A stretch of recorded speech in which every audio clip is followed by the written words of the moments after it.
ये भागवत का पहला प्रश्न परीक्षित सुखदेव जी से पूछ रहे हैं कि मरने वाले मनुष्य को क्या करना चाहिए, क्या सोचना चाहिए। सुखदेव जी राजा परीक्षित की प्रशंसा करते हुए कहते हैं, महाराज परीक्षित तुम धन्य हो, तुमने संसार के कल्याण के लिए प्रश्न पूछा है। बड़ी आन एषते प्रश्न कृतो लोकहितम नृप आत्मवित्त संवितम पुंसाम श्रोतव्यादि। संसार में जो आए हैं सबको मरना पड़ेगा, ऐसा कोई व्यक्ति नहीं है जो नहीं मरेगा। आए हैं सो जाएंगे, राजा रंग फकीर। महाराज परीक्षित, तुम्हारे पास तो 7 दिन का समय है। सूर्यवंशीय राजा खटवांग दिलीप के पिता को जब पता लगा कि मेरी मृत्यु आने वाली है, उनके पास मात्र 2 मुहूर्त समय, और 2 मुहूर्त में ही भगवान का ध्यान कर भवसागर से बेड़ा पार किया। महाराज तुम चिंता मत करो, मैं तुम्हें भागवत की कथा सुनाऊंगा और 7 ही दिनों में तेरा उद्धार हो जाएगा। सुखदेव जी राजा परीक्षित को सांत्वना दिए। राजा परीक्षित के कल्याण के लिए भागवत कथा सुनाने का निर्णय किए। हजारों ऋषि मुनि ज्ञानी ध्यानी वहां बैठे हुए हैं। सबको आश्चर्य लग रहा है कि जिस परीक्षित को सांप काटने वाला है, उसे सांप से बचाने का, विष से बचाने का कोई इंतजाम नहीं किया जा रहा है। उसे भागवत की कथा सुनाने वाले हैं, उसे सत्संग कराने वाले हैं। ये संत भगवान का कैसा तरीका है, कैसा उपचार है, समझ में नहीं आया। सबों को आश्चर्य लग रहा है। उसी समय देवता अमृत कलश लेके आए सुखदेव जी के पास। देवताओं ने सुखदेव जी से कहा, एवं विनमयो जातो सुधा राज्यों प्रपीयता प्राप्त श्याम वयम सर्वे श्रीमद भागवतामृतम। सुखदेव जी महाराज, राजा परीक्षित को हम अमृत पिला देते हैं, सांप काटने से भी नहीं मरेंगे, और ये भागवत की कथा हमें दे दी। सुखदेव जी ने देवताओं से कहा, क्व कथा क्व अमृतम लोके क्व काचो क्व मणिर्महा विष्णु रातो विचार्जेतम तदान देवान जहास। ये देवतागण, तुम लोग हमेशा अपने स्वार्थ की बात करते हो।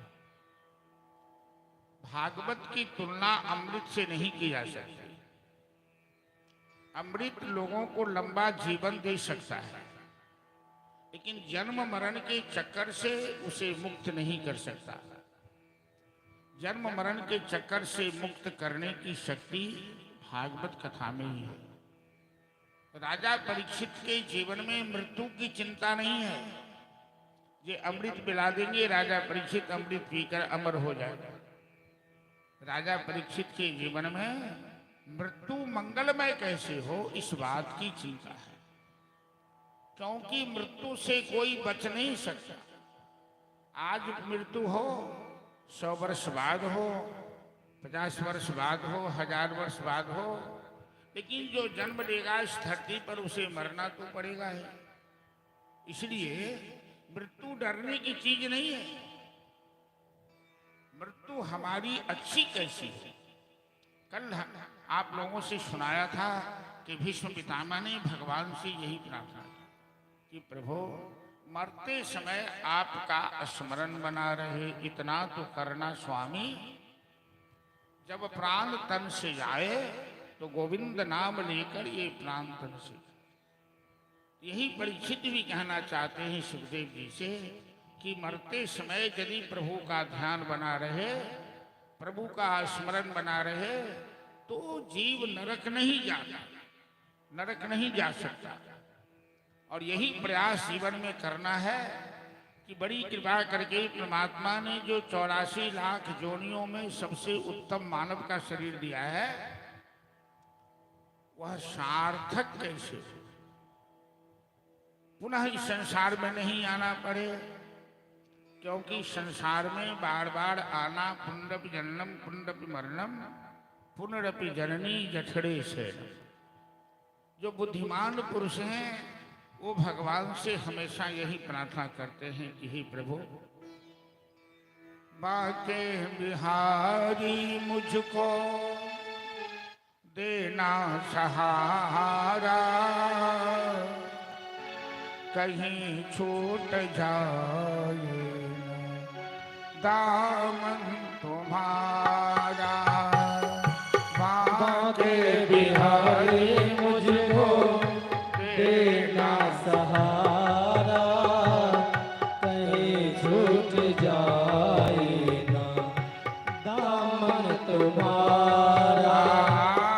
बाके बिहारी मुझको देना सहारा, कहीं छूट जाए दामन तुम्हारा।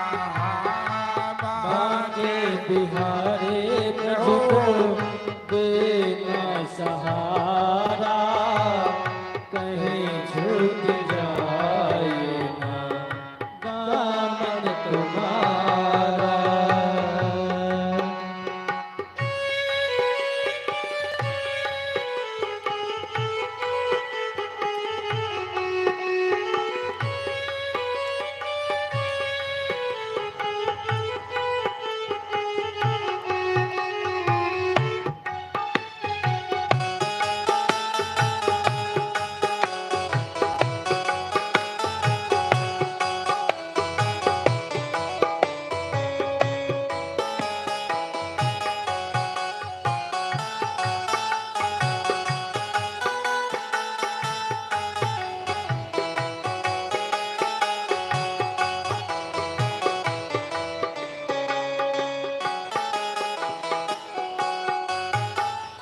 तेरे रास्ते से हटाती है दुनिया, तेरे रास्ते से हटाती है दुनिया, इशारे पे मुझे को बुलाती है दुनिया। इशारों से मुझको बुलाती है दुनिया। देखो नहर जिज दुनिया का इशारा, देखो नहर जिज दुनिया का इशारा, कहीं छूट जाए दामन तुम्हारा। बाके बिहारी मुझको देना सहारा, कहीं छूट जाएगा दामन तुम्हारा।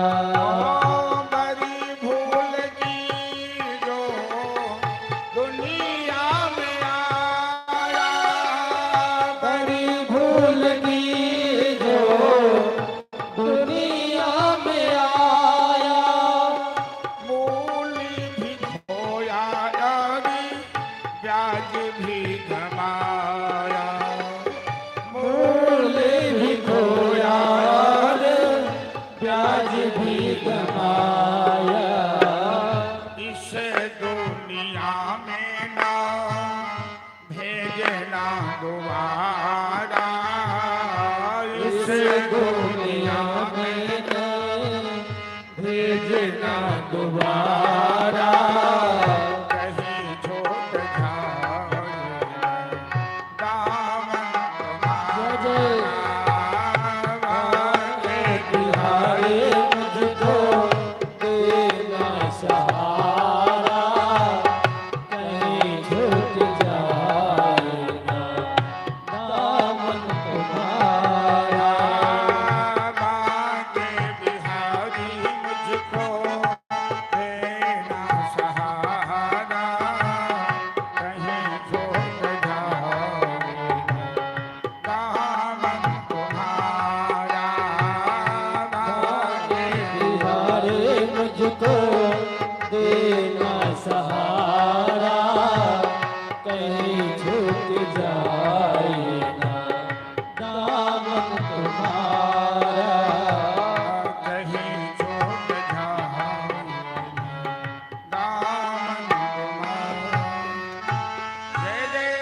श्री राधे श्याम।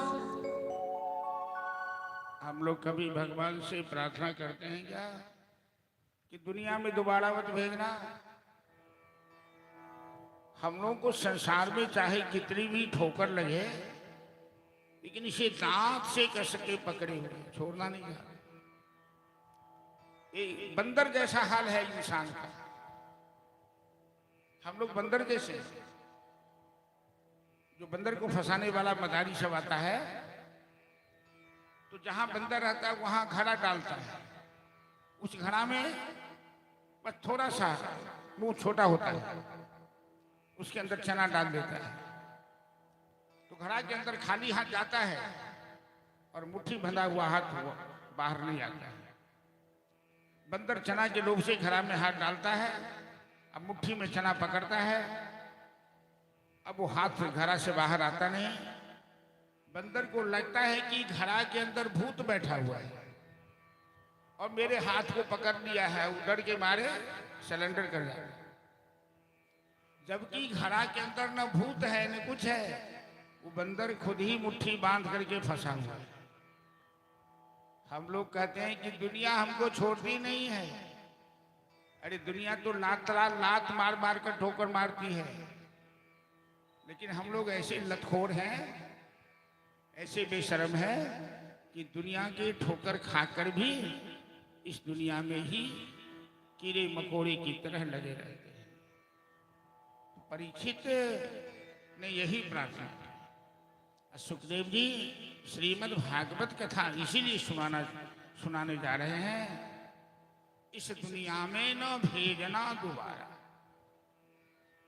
यदि श्रोता सावधान होकर श्रीमद् भागवत की कथा श्रवण करे तो गोविंद के चरणों में इस तरह से प्रेम उत्पन्न हो जाता है।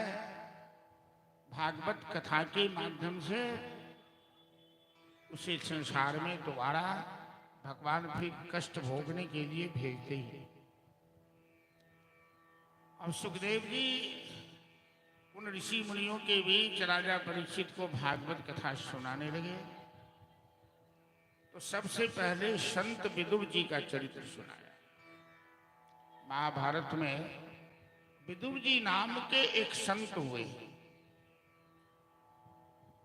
जो बड़े ही सत्यवादी थे, धर्मात्मा थे, राजनीति के महान पंडित थे और पापी दुर्योधन को उचित बात समय पर कहते थे। विदुर जी इतने बड़े संत थे, एक बार द्वारकाधीश भगवान हस्तिनापुर आए दुर्योधन को समझाने के लिए शांति दूत बन गए। दुष्ट दुर्योधन, मूर्ख दुर्योधन तो भगवान की बात नहीं माना और भगवान वहां से सीधे चले आए।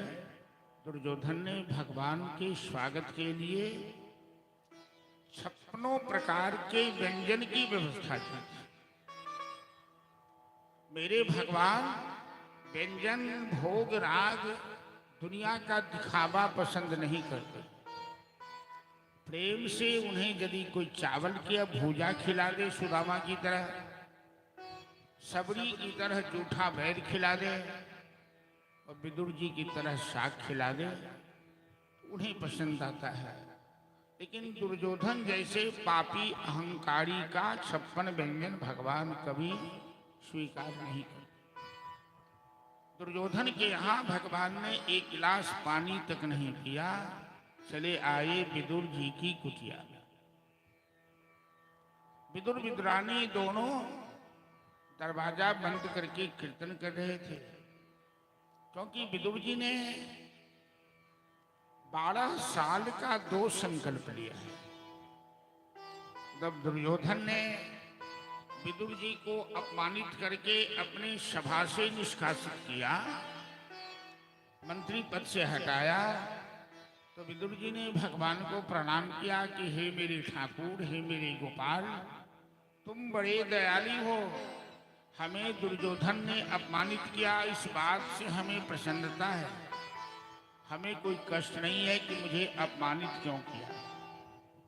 मुझे इस बात से इसलिए प्रसन्नता है, इस पापी से मेरा चंगुल छूट गया, अब तो मैं भजन करूंगा। अब विदुर जी ने 2 संकल्प लिया, 3 घंटे दिन 3 घंटे रात कीर्तन करने, 12 साल अन्न ग्रहण नहीं करेंगे, कंदमूल फल खा के रहेंगे, साग भाजी खा के रहेंगे, ऐसा संकल्प लिया।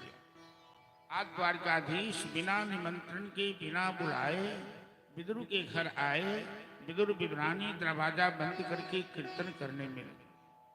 द्वारकाधीश भगवान 1 घंटा से उनके द्वार पर खड़े। श्रीमन्नारायण नारायण नारायण श्रीमन्नारायण नारायण नारायण श्रीमन्नारायण नारायण नारायण नारायण नारायण हरे नारायण नारायण नारायण लक्ष्मी नारायण नारायण नारायण लक्ष्मी नारायण नारायण नारायण लक्ष्मी नारायण नारायण जो नारायण भजन करतु है, जो नारायण भजन करतु है। ओ मातु पिता कुल नारायण हरि मातु पिता कुल नारायण बगरी नारायण नारायण बगरी नारायण नारायण नारायण बद्री नारायण नारायण नारायण। भगवान ने दरवाजा खटखटाया, विदुर जी निकल के बाहर आए। द्वारिकाधीश अंदर गए। दोनों पति पत्नी भगवान को देखते ही प्रेम में ऐसे विह्वल हो गए, भाव विभोर हो गए। एक बार भगवान को पांव धोने के लिए पानी तक नहीं दिया, बैठने के लिए आसन तक नहीं दिया। ऐसा नहीं है कि ऐसा करने से भगवान अपने को अपमानित समझ रहे हैं। भगवान को तो इस बात से बड़ा आनंद आ रहा है कि दोनों प्राणी मेरे प्रेम में ऐसे दीवाने बन गए हैं, उन्हें क्या करना चाहिए ये भी ख्याल नहीं है। स्वयं आसन लेकर भगवान बैठे। विदुर जी साग बनाए हुए थे भोग लगाने के लिए, तो भगवान ने अपने से भोग साग परोस दिया और साग का भोग लगाने लगे। भक्त्या तुष्यति केवलम न च गुणैः भक्ति प्रियो माधव। मेरे भगवान को प्रेम चाहिए, सबसे ऊंची प्रेम चाहिए। दुर्योधन गृह में त्यागे, साग विदुर घर खाई। सबसे ऊंची प्रेम सगाई, सबसे ऊंची प्रेम सगाई। सबसे ऊंची प्रेम सगाई, सबसे ऊंची प्रेम सगाई। सबसे ऊंची प्रेम सगाई, सबसे ऊंची प्रेम सगाई। सबसे ऊंची प्रेम सगाई, सबसे ऊंची प्रेम सगाई।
कोटि सबसे ऊंची सदाए सबसे ऊंची प्रेम सदा।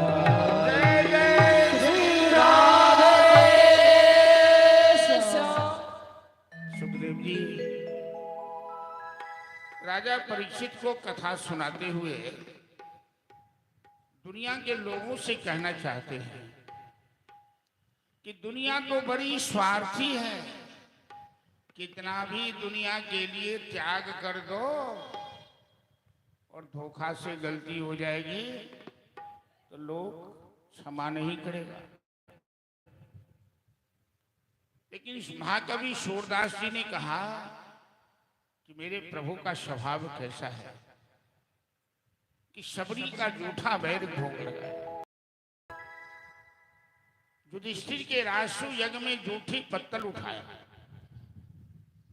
और अनंत कोटि ब्रह्मांड के मालिक होकर भी अर्जुन का रथ चढ़ाया, क्योंकि प्रेम के बस में है भगवान। सकल भुवन मध्य निर्धनास्ते विधन्या निविशत हृदय शाम श्री हरेर भक्ति रे। हरिरपि निज लोकम सर्वथा तो विहाय प्रविशत हृदय तेषाम भक्ति सूत्रो। मैं ये आग्रह करना चाहता हूं उपस्थित श्रद्धालुओं से कि भगवान को खुश करने के लिए दिखावा की जरूरत नहीं है। भगवान को खुश करने के लिए प्रेम की जरूरत है। प्रेम से एक तुलसी दल भी देंगे। सबरी का जूठा बैर भगवान ने प्रेम से स्वीकार किया। विदुर जी के घर साग खाकर भगवान ने विदुर के जीवन को सनाथ किया। सुखदेव जी कथा को आगे बढ़ा रहे हैं। नारायण की नाभि से कमल नाल पर ब्रह्मदेव का जन्म होता है। ब्रह्मा जी सृष्टि की रचना करते हैं। सबसे पहले तपस्या करते हैं और सनक नंदन सनातन सनत कुमार उनके 4 पुत्र होते हैं।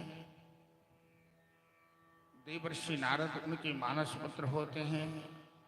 सप्त ऋषि उनकी जांग से प्रकट होते हैं, मानस पुत्र होते हैं।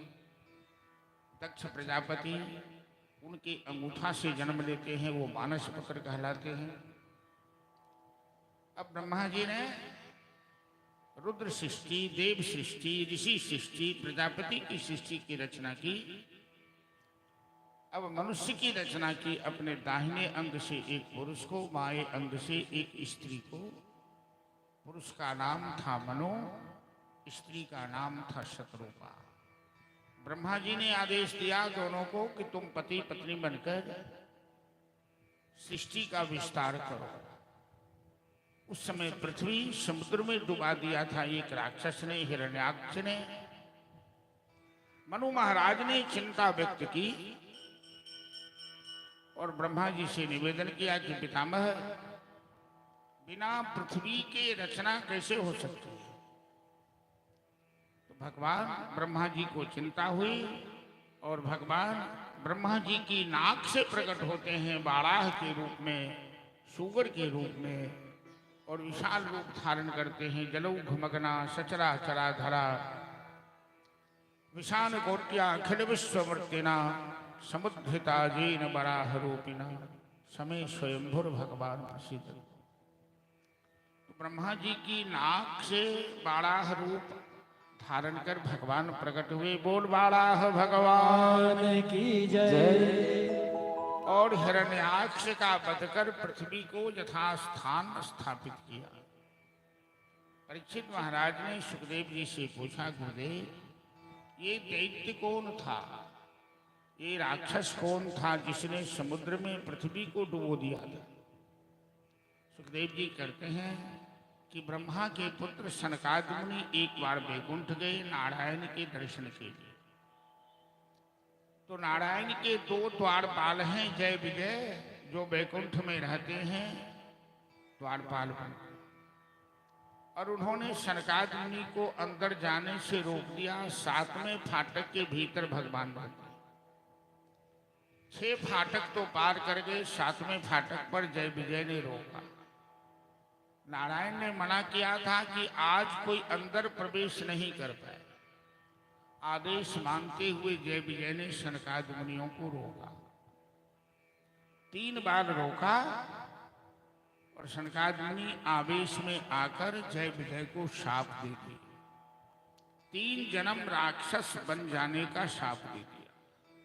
वही जय विजय सतयुग में हिरण्यकश्यप हिरण्याक्ष बना।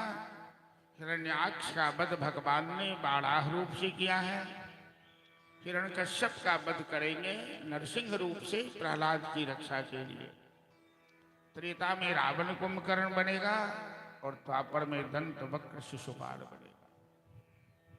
यहां इस प्रसंग में सुखदेव जी श्रोताओं से एक बात कहना चाहते हैं कि क्रोध मनुष्य का सबसे बड़ा शत्रु होता है। क्रोध पर जिसने नियंत्रण पा लिया उसके जीवन में सफलता मिलती है, क्योंकि क्रोध से बना बनाया काम बिगड़ जाता है। सनकादिक मुनि 6 फाटक तो पार कर गए वैकुंठ का, लेकिन 7वें फाटक पर जाकर के उन्होंने क्रोध कर लिया। जय विजय को शाप देकर क्रोध कर लिया और परिणाम हुआ कि उन्हें वैकुंठ में प्रवेश नहीं मिला। इतनी ऊंचाई जाकर फिर नीचे गिरना पड़ा। क्रोध हरे बल बुद्धि को, अंतर प्रकटे आग, तन मन सब विवरण करे परिशील बरता।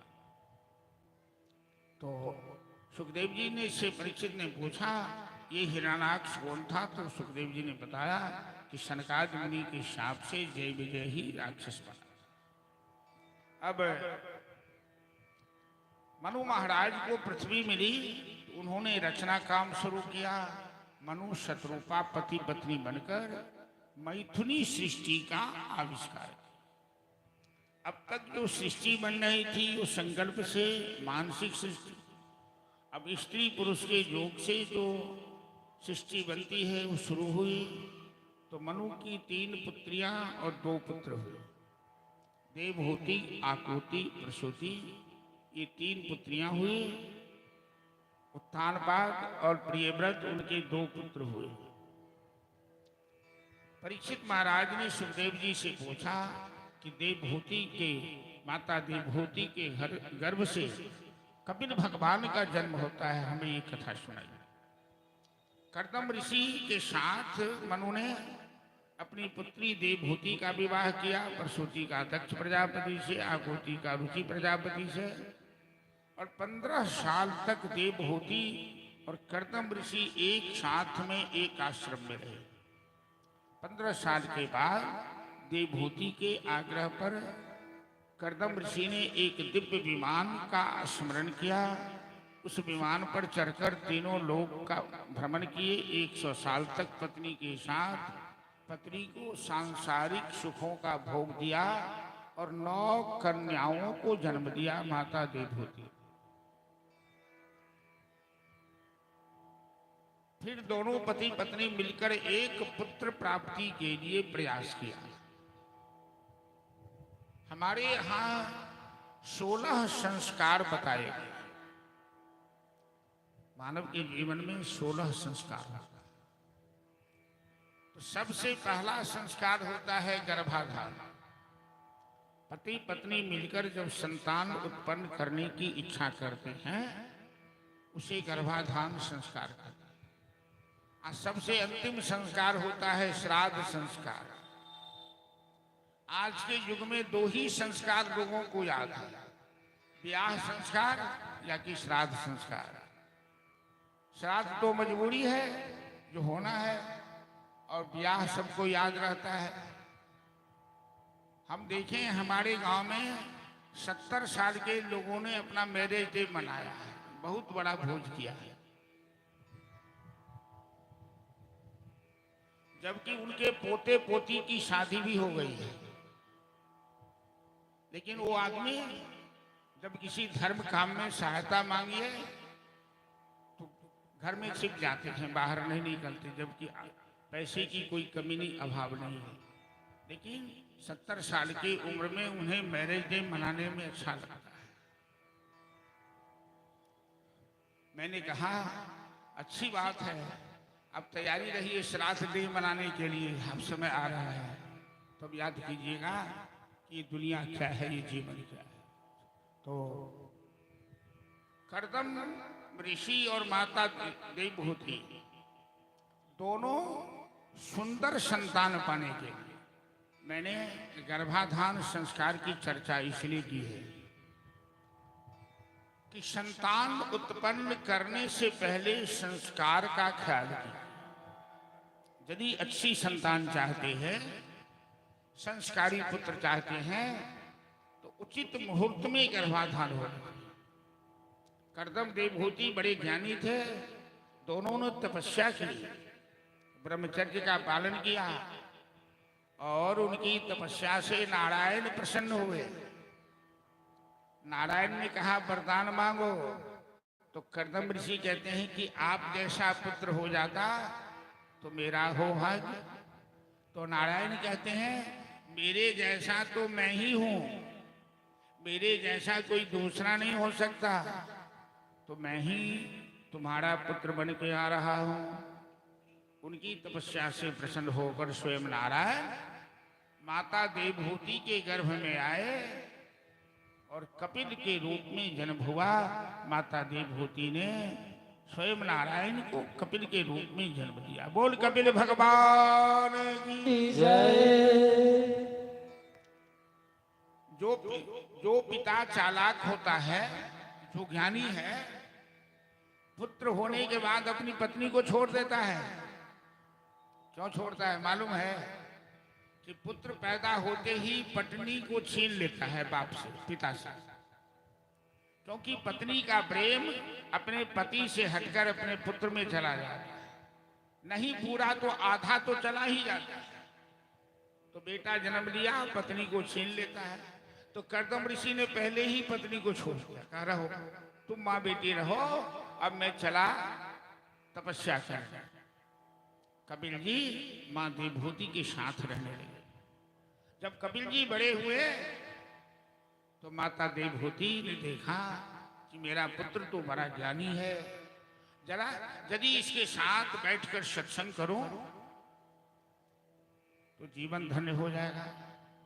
मतलब कि गृहस्थी का मतलब क्या है?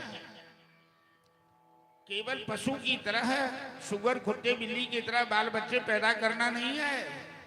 बाल बच्चा पैदा करना है, लेकिन ऐसा बाल बच्चा जो धर्म के मार्ग पर चले, जो धर्म के मार्ग पर हमें ले चले, जो हमारे धर्म में सहायक हो, ऐसी संतान पैदा करो। ऐसा संस्कार संतान में, ऐसा संस्कार। तो कर्दम ऋषि ने तपस्या की तो कपिल जैसा पुत्र हुआ। आज माँ कहती है कि बेटा से ज्ञान लेना चाहिए, बेटा ज्ञानी है।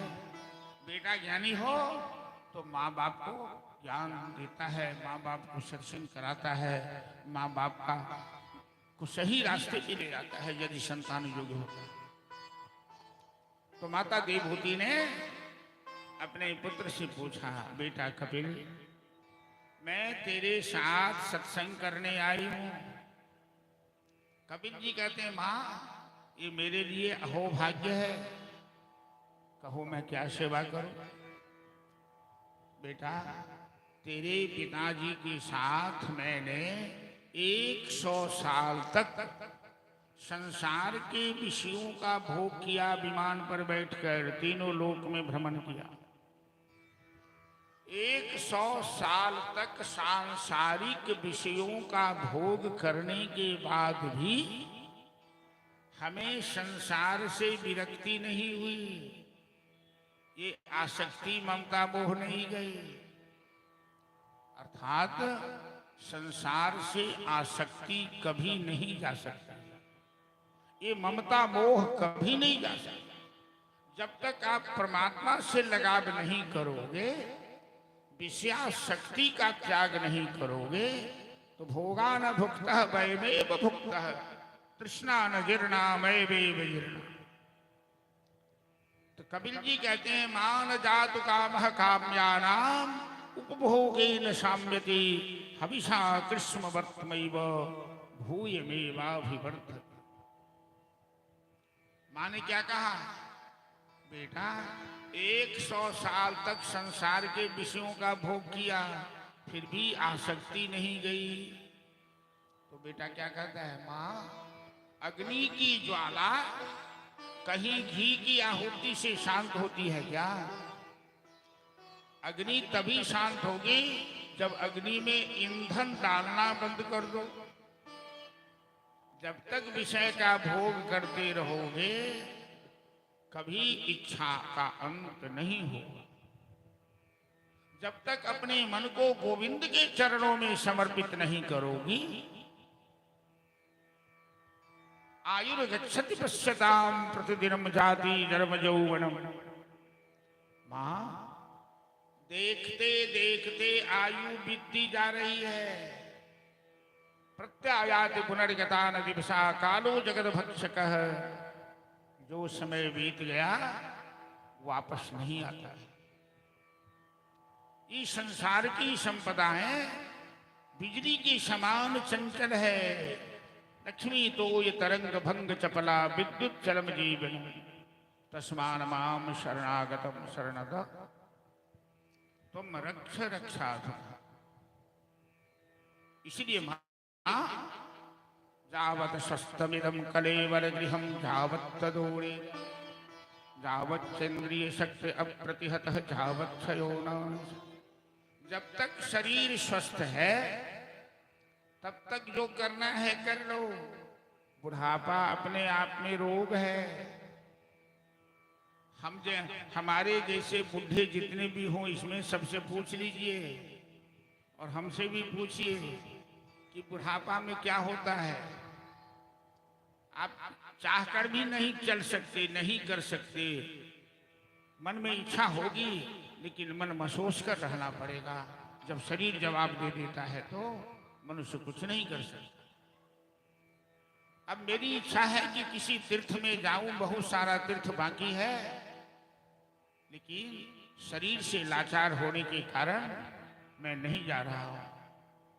हमारे साथ जाने के लिए कोई आदमी चाहिए, कोई सवारी चाहिए, कोई सहायक चाहिए, वरना कहाँ फंस जाऊंगा, कहाँ लटक जाऊंगा, कहाँ क्या हो जाएगा कोई नहीं। तो जवानी में जो करना है कर लो। बुढ़ापा तो अपने आप में रोग है, क्या कर पाओगे। अर्थात सावधान हो जाइए। सोना बंद कीजिए और जगिए। सोया हुआ कौन है और जगा हुआ कौन है। कबीर जी कहते हैं मां नींद त्याग करो, निद्रा देवी का त्याग करो। जो परमात्मा को भूलकर संसार में हाय हाय में लगा हुआ है वो सोया हुआ है। जो संसार का काम करते हुए परमात्मा को याद कर रहा है ऐसे व्यक्ति जगा हुआ है। तो हम लोग सोचें कि सोए हैं या जगे हैं। उठ जाग मुसाफिर भोर भयो, उठ जाग मुसाफिर भोर भयो, अब रैन कहाँ जो सोवत है। उठ जाग मुसाफिर भोर भयो, अब रैन कहाँ जो सोवत है।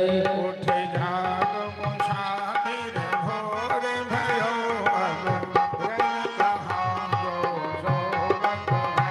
उठ जाग मुसाफिर भोर भयो, अब रैन कहाँ जो सोवत है।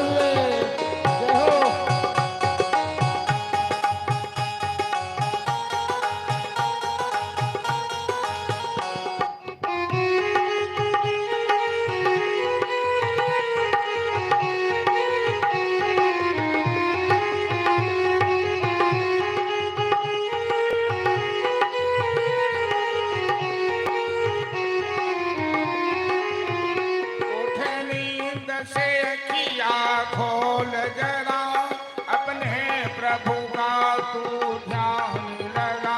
उठ नींद से अखियाँ खोल जरा, अपने प्रभु को तू ध्यान लगा। नींद से अखिया खोल जरा, अपने प्रभु का तू ध्यान लगा। उठ नींद से अखियाँ खोल जरा, अपने प्रभु का तो ध्यान लगा। यह प्रीति करने की रीति नहीं प्रभु, सोवत है। यह प्रीति करने की रीत नहीं, प्रभु जागत है तो सोवत है। उठ जाग मुसाफिर भोर भयो, अब रैन कहाँ जो सोवत है। उठ जाग मुसाफिर भोर भये, अब रैन कहाँ जो सोवत है।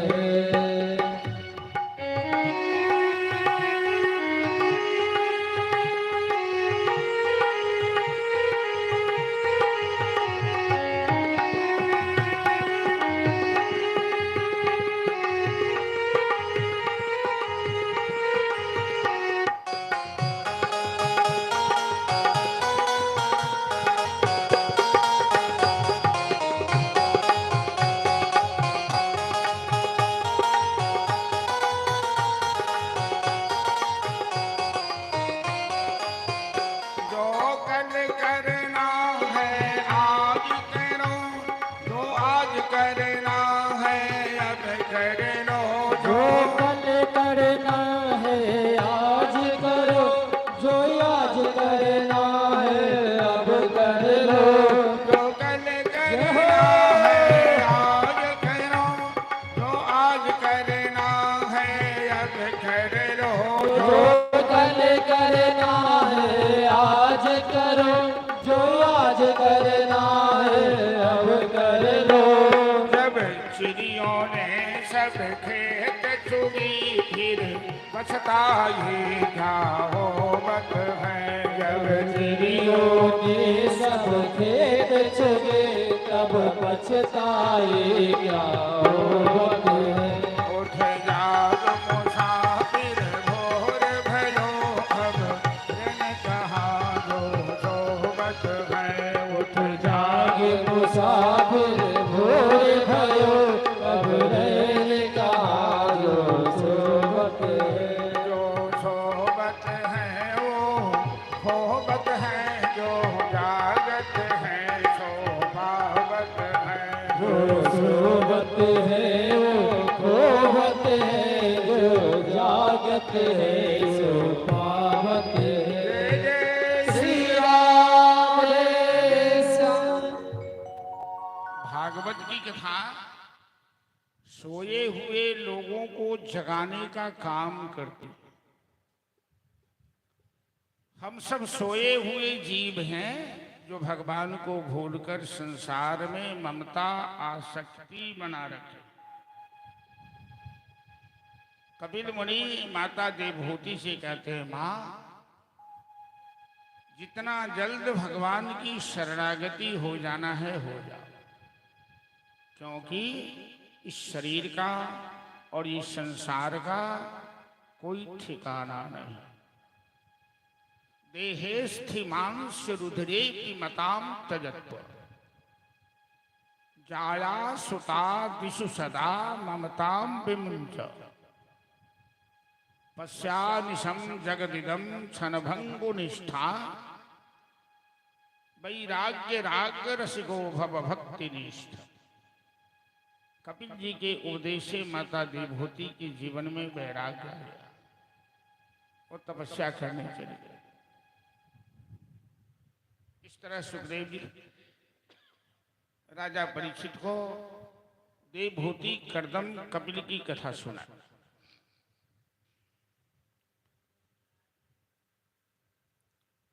मनु महाराज ने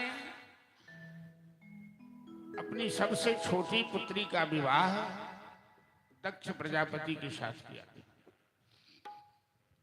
और दक्ष प्रजापति को 60 कन्याएं थी नारद जी के शाप के कारण।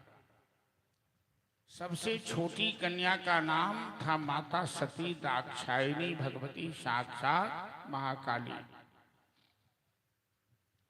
दक्ष ने अपनी छोटी पुत्री का विवाह महादेव के साथ किया। परीक्षित ने सुखदेव जी से पूछा, ऐसी कौन सी परिस्थिति हुई कि माता सती अपने पिता के घर शरीर जला लिया जाकर और पुनः महादेव को कैसे प्राप्त हुई? सुखदेव जी कहते हैं कि परीक्षित महादेव से विरोध करता था, महादेव से द्वेष करता था दक्ष प्रजापति। क्यों? महादेव तो दक्ष प्रजापति के दामाद थे। उन्होंने अपनी छोटी कन्या का विवाह किया था। तो दक्ष प्रजापति की बुद्धि बिगड़ गई माला के अपमान करने से। दक्ष प्रजापति को दुर्वासा जी ने एक बार सुंदर माला दी और माला धारण करके दक्ष प्रजापति ने बुरा काम किया। माला में भगवती का वास होता है। यदि कोई व्यक्ति माला को अपमानित करता है या माला धारण करके बुरा आचरण करता है तो उसकी बुद्धि जड़ हो जाती है भगवती के शाप से, और माला को अपमानित करने वाले व्यक्ति को भगवती शाप देती है। तो दक्ष प्रजापति ने माला धारण करके बुरा आचरण किया और भगवती ने उसे शाप दे दिया। उसकी बुद्धि जड़ हो गई। उसने महादेव को ही अपना शत्रु मान लिया। तो महादेव को शत्रु मानने का मतलब है कि विनाश को निमंत्रण देना। एक बार देवताओं की सभा में देवताओं ने महादेव को सभापति बनाया, लेकिन सभा में आकर दक्ष ने महादेव की निंदा की। देवताओं को डांटा कि तुम लोग ऐसे व्यक्ति को सभापति बनाए हो जो श्मशान में रहता है, भूत प्रेत के साथ रहता है, चिता का भस्म लेपता है। नंदीश्वर महाराज जो महादेव के गण हैं, उन्हें बर्दाश्त नहीं हुआ। उन्होंने दक्ष प्रजापति को शाप दे दिया। नंदीश्वर ने कहा कि जिस मुंह से तुम महादेव की निंदा करते हो दक्ष, तुम्हारी जिह्वा कट जाएगी, तेरी गर्दन कट जाएगी। सभा की कार्यवाही संपन्न हुई। सभी देवता अपने अपने स्थान को गए, लेकिन दक्ष ने महादेव को नीचा दिखाने के लिए एक विशाल यज्ञ का आयोजन किया। अपनी सभी पुत्रियों को बुलाया। 60 कन्याएं थी जिसमें 59 कन्या को बुलाया। सभी देवी देवताओं को बुलाया, लेकिन महादेव और माता सती को छोड़कर उन्हें निमंत्रण भी नहीं दिया। माता सती को जब पता लगा तो माता सती ने महादेव से आग्रह किया कि भोलेनाथ, मेरे मैके में सुंदर उत्सव चल रहा है,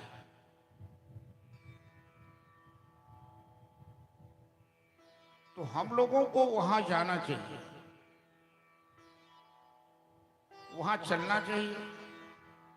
महादेव ने कहा कि बिना निमंत्रण के जाने से वहां अपमानित होना पड़ेगा। सती तर्क करने लगी कि माता पिता के घर, मित्र के घर, गुरु के घर बिना निमंत्रण के भी जाना चाहिए। महादेव कहते हैं तुम्हें जाना है तो जा, मैं नहीं जाऊंगा, क्योंकि तेरे पिता के साथ हमारा अच्छा संबंध नहीं है। वहां जाने से कहीं कुछ ऊंचा नीचा हो गया तो। सती नारी हठ के कारण अपने पति की बात भी नहीं मानी। क्योंकि सती परीक्षित ने पूछा सुखदेव जी से कि दक्ष की बुद्धि जड़ हो गई माला के अपमान करने से, लेकिन सती की बुद्धि क्यों जड़ हो गई? तो सुखदेव जी कहते हैं कि सती ने सत्संग का अनादर किया था।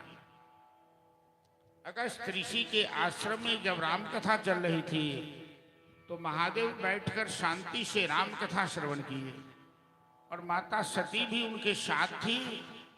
माता सती को अहंकार हो गया, अपने पिता का गुण सती में आ गया, उन्होंने सत्संग का अनादर किया। जो व्यक्ति अपने जीवन में सत्संग का अनादर करेगा उसके जीवन में कभी सुख शांति नहीं मिल सकती। तो सती आज दुख की ओर जा रही है, पति की बात का अनादर कर अपने माता पिता के घर चली गई। नंदीश्वर आदि साथ गए उन्हें पहुंचाने के लिए।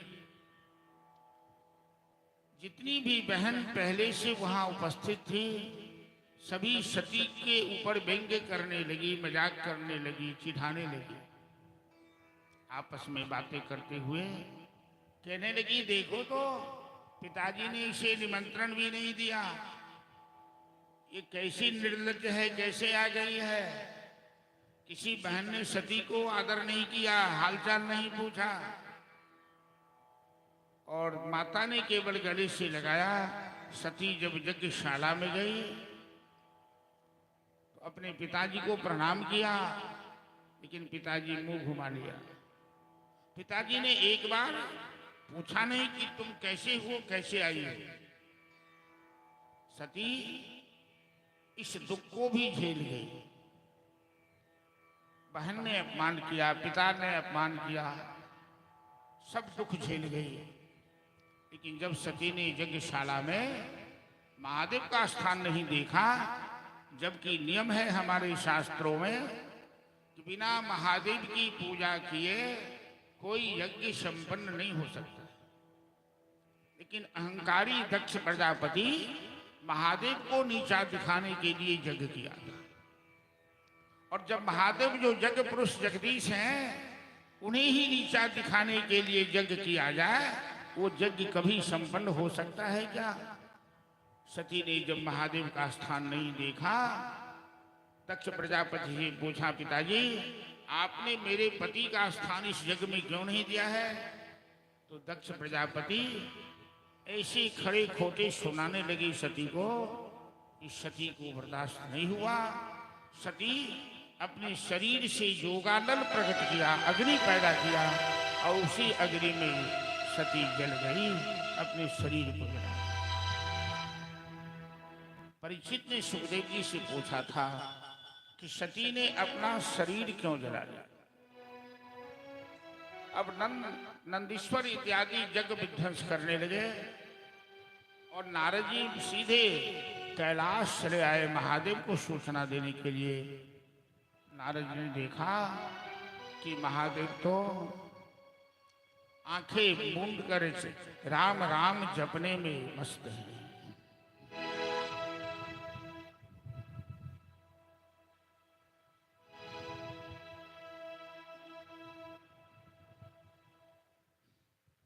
श्री राम जय राम जय जय राम, श्री राम जय जय राम, श्री राम जय राम जय जय राम, श्री राम जय जय राम।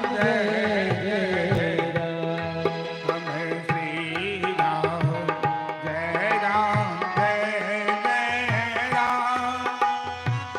श्री राम जय जय राम, श्री राम जय जय राम।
श्री राम जय राम जय जय राम श्री राम जय राम जय जय राम श्री राम जय राम जय जय राम श्री राम जय राम जय जय राम श्री राम जय राम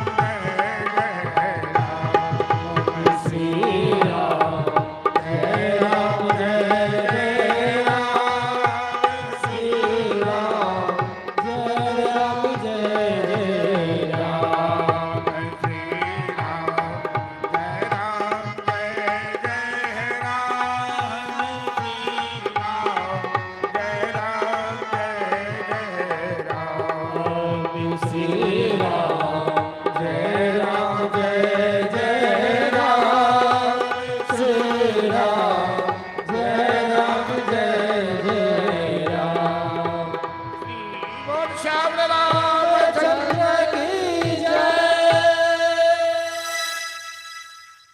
नारद जी ने शिव जी का ध्यान भंग किया। नारायण नारायण कहकर नारद जी रोने लगे। महादेव ने पूछा क्या हुआ नारद? तो माता शरीर ने सती ने पिता के घर अपना शरीर जला लिया। महादेव तुरंत वीरभद्र और महाकाली को प्रकट किए। दक्ष प्रजापति का यज्ञ विध्वंस करने के लिए भेजा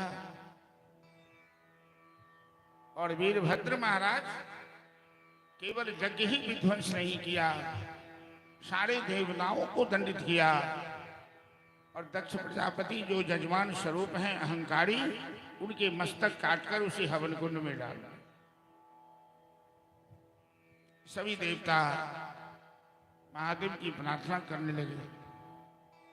आशुतोष और हरदानी भगवान सदाशिव प्रसन्न हुए और बकरे की गर्दन लगाकर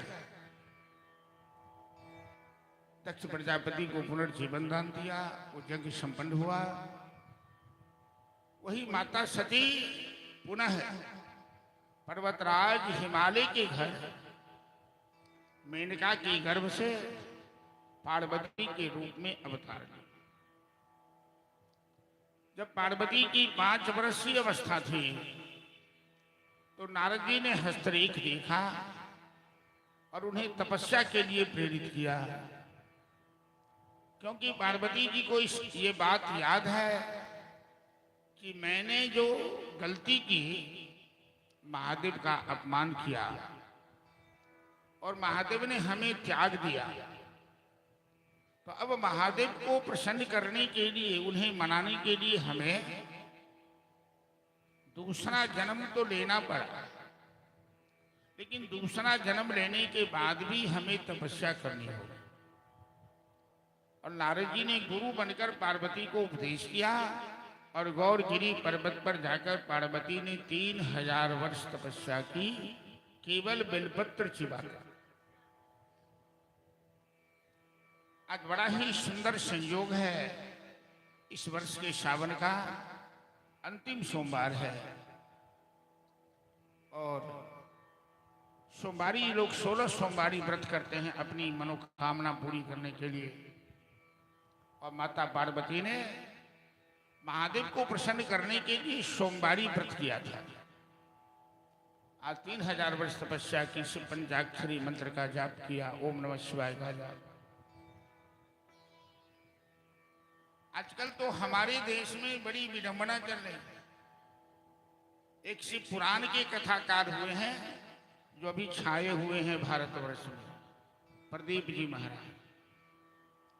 तो शिव पुराण की कथा करते हैं, अच्छी बात है, लेकिन कुछ ऐसी बातों की भ्रांति समाज में फैला रहे हैं जो शास्त्र सम्मत नहीं।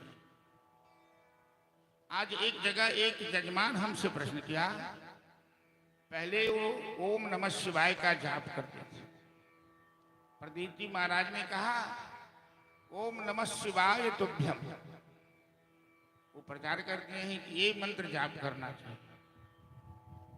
ओम नमः शिवाय तुभ्यम हमारे किसी शास्त्रों में ये मंत्र कहीं है नहीं, और इसका मतलब भी दूसरा हो। तुभ्यम शब्द का मतलब होता है तुम्हारे लिए। तो जिसकी चलती हो जाती है अपनी ओर से अटकलबाजी ठोकना शुरू कर देता है। शास्त्र की मर्यादा को, जो वेद की परंपरा है, उसे कभी नहीं तोड़ना चाहिए। लेकिन अहंकार मनुष्य में जब आता है ना, तो जैसे मुरारी बापू की बड़ी चलती हुई राम कथा में, जब वो शिक्षक थे हाई स्कूल में, हम लोग उस समय से जानते हैं, हम लोग गुजरात में रहते थे उस समय, उन्होंने कोई सिद्धि प्राप्त की कथा शुरू किया, तो बड़ी चलती हो गई मुरारी बापू की। अब ऐसी चलती हुई कि मुरारी बापू यदि कथा करते हैं और मस्जिद में अजान हो रहा है तो कथा बंद कर देते हैं, कहते हैं अजान के समय कथा मत करो। मुरारी बापू संत हैं, और संत की नजर में न कोई जात होती है, और सब धर्म का सम्मान करते हैं, हम लोग भी करते हैं, लेकिन अपना धर्म सबसे बड़ा होता है। ये संत भी और गृहस्थी को भी मानना चाहिए। 100 धर्मे गीता में भगवान ने कहा निधनम श्रेय, क्योंकि वो बड़े हो गए।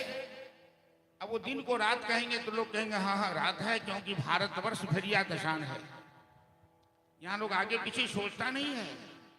यदि किसी की जल्दी हो गई, वो दिन को रात कह दिया तो कह दिया हाँ ये रात है।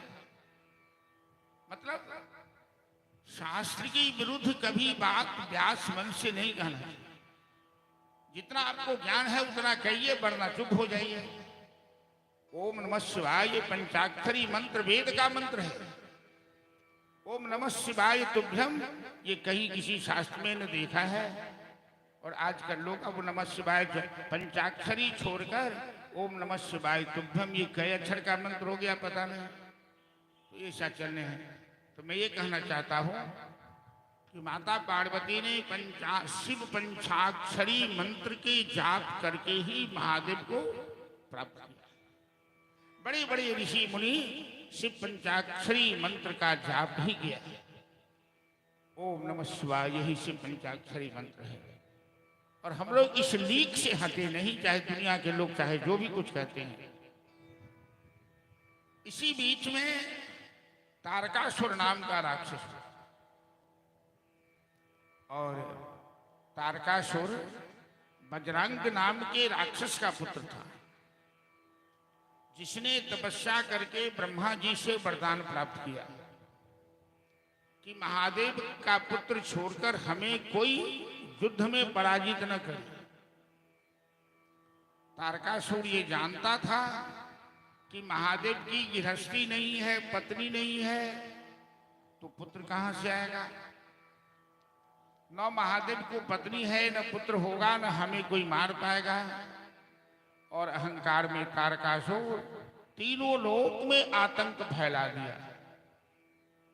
सभी देवता भोलेनाथ के पास गए, पहले तो कामदेव को भेजा। देवता की मूर्खता देखिए,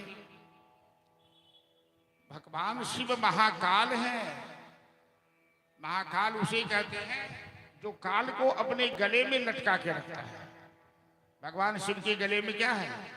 भुजंगराज है, शेषनाग। सांप को लोक भाषा में काल कहा जाता है, और जो काल को भी अपने गले में लटका ले वो महाकाल कहलाता है। महादेव महाकाल है।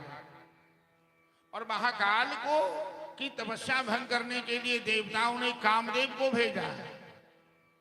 तो भगवान शिव ने तीसरा नेत्र खोला, कामदेव को भस्म कर दिया। अब तो त्राहिमाम त्राहिमाम, सब देवता महादेव की शरण में आए, सबने क्षमा मांगी।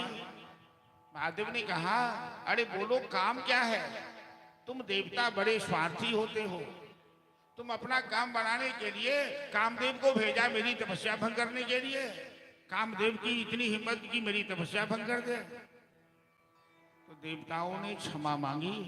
कहा भोलेनाथ, तारकासुर के आतंक से हम सब दुखी हैं। तारकासुर तभी मरेगा जब आप विवाह करके अपनी गृहस्थी बसाएंगे और माता पार्वती का पुत्र ही तारकासुर को मार सकता है।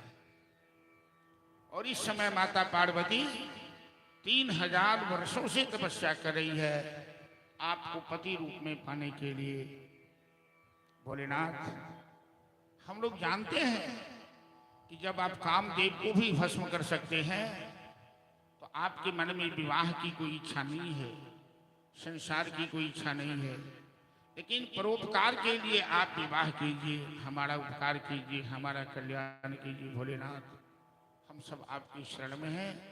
महादेव ने कहा ठीक है, मेरे ब्याह करने से यदि देवताओं का हित होगा तो मैं तैयार हूं, लेकिन जब तक मैं पार्वती की परीक्षा नहीं लूंगा मैं उसे स्वीकार नहीं करूंगा, क्योंकि अगले जन्म में पार्वती ने बड़ा अपराध किया है, मेरे इष्ट देव राम का अपमान कर।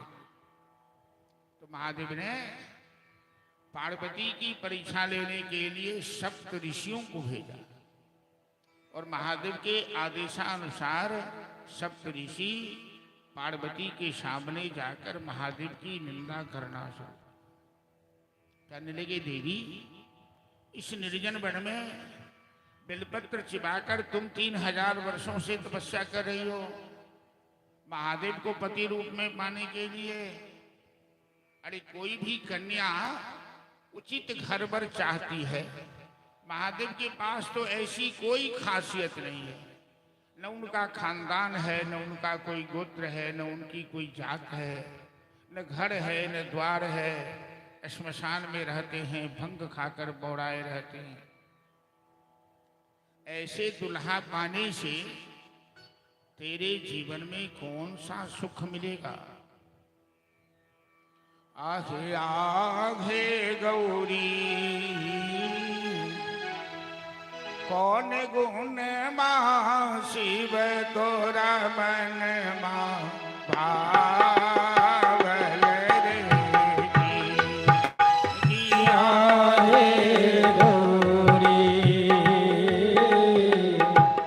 कौन गुण मां शिव तोरा मन मां भावल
पार्वती से कह रहे हैं कि वर कन्या के विवाह में यदि दुल्हा गड़बड़ हो और ससुराल पक्ष में और कुछ सही हो, सास हो, ससुर हो, जमीन हो, जायदाद हो, मकान हो, तो थोड़ी देर के लिए कन्या का गुजर हो जाता है।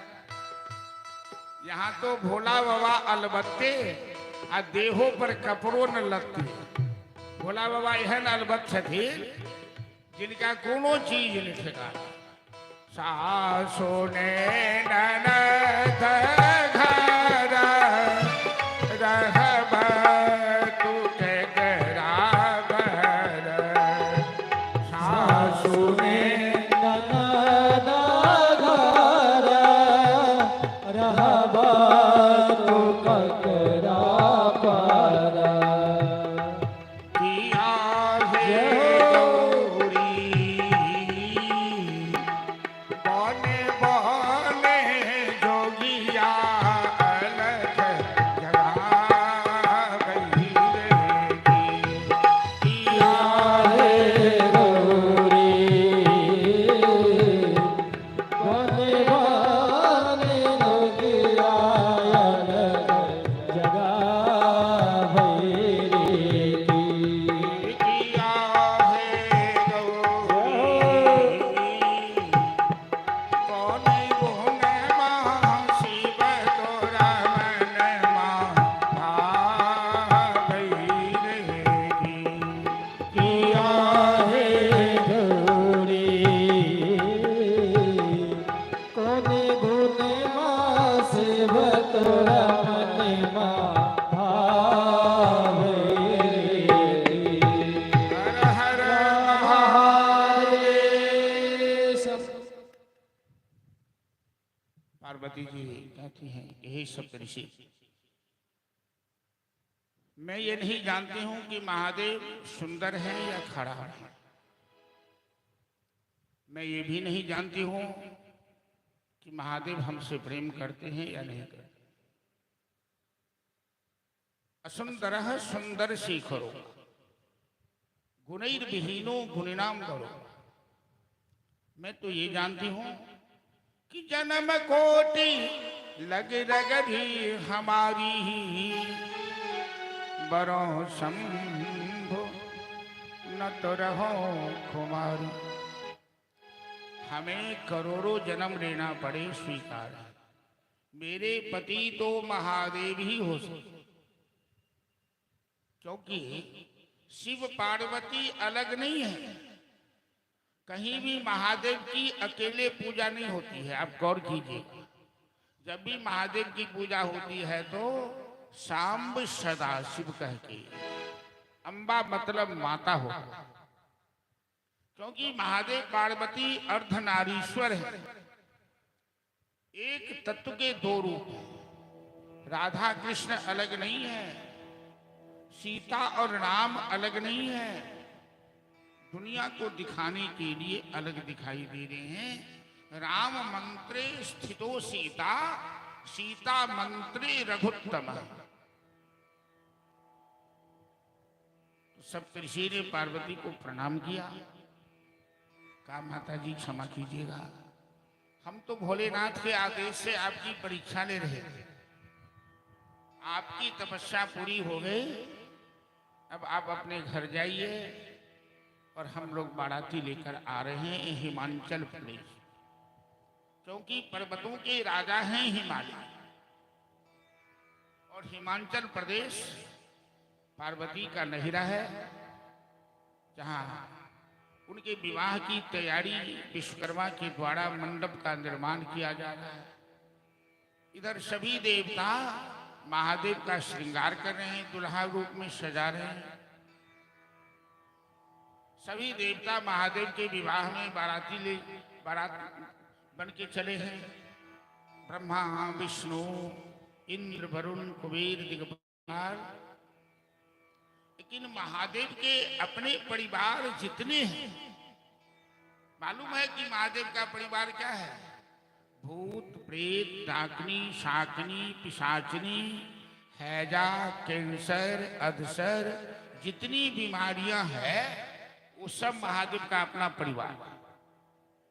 बीमारी उत्पन्न करने वाले महादेव ही हैं। तो सबने कहा कि मेरे मालिक का विवाह है तो हम लोग भी चलेंगे, सारी बीमारियां भी साथ में। सभी देवता आगे आगे हैं और महादेव अपनी टोली लेकर पीछे है, दुल्लह राजा सबसे पीछे। उस समय वो स्कॉर्पियो और बुलेरो की व्यवस्था नहीं थी। महादेव नंदी पर सवार, बैल पर सवार है। नंदी का स्वरूप ऐसा है, वो बैल भी ऐसा है कि जिसे महीनों दिन से चारा नहीं मिला है, अटर पटर दोनों टांग कर। बाराती में इतने सुंदर सुंदर मुंह कान वाले सब हैं, नहीं? किसी के पेट में मुंह है तो किसी की कपार में आंख है, किसी का कान है सूप जैसा तो किसी का पेट है बखारी जैसा, किसी को दो दो तीन तीन मुंह है, किसी को एक भी मुंह नहीं है। जस दुल्लह तस बड़ी बड़ाता, कौतुक विविध होत मगजा। गोस्वामी तुलसीदास जी ने लिखा है। और इस तरह से सब रंग अनोखे बाबा, बहुरह बाजे बरियात में। सब रंग अनोखे बाबा बहुरह बाजे बरियात। सब रंग अनोखे बाबा, बहुरह बाजे बरियात में। सब रंग अनोखे बाबा बहुरह बाजे बरियात में। कोई लंगड़ा कोई लुल्हा, कोई लंगड़ा कोई लुल्हा, कोई लंगड़ा कोई लुल्हा, कोई लंगड़ा कोई लुल्हा। कोई मोस मिलैया बरियात में। कोई मोस मिलैया बहुरह बाजे बरियात में। सब रंग अनोखे बाबा, बहुरह बाजे बरियात में। सब सब अनोखे बाबा बहुरह बाजे बरियात में। भूत प्रेत सब सजल बराती, भूत प्रेत सब सजल बराती, भूत प्रेत सब सजल बराती, भूत प्रेत सब सजल बराती। नाचे गाता भैया बहुरह ताली बजाते हुए बरियात में।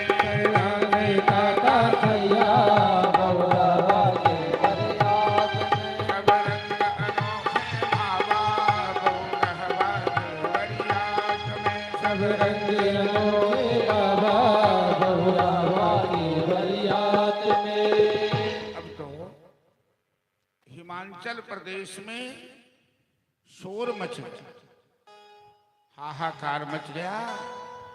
दुल्हा के विषय में सुन गए, बाराती के विषय में सुन गए। क्योंकि गिरिजा राजा की बेटी है, राजकुमारी है। गिरिजा तीनों लोक में सबसे ज्यादा सुंदर है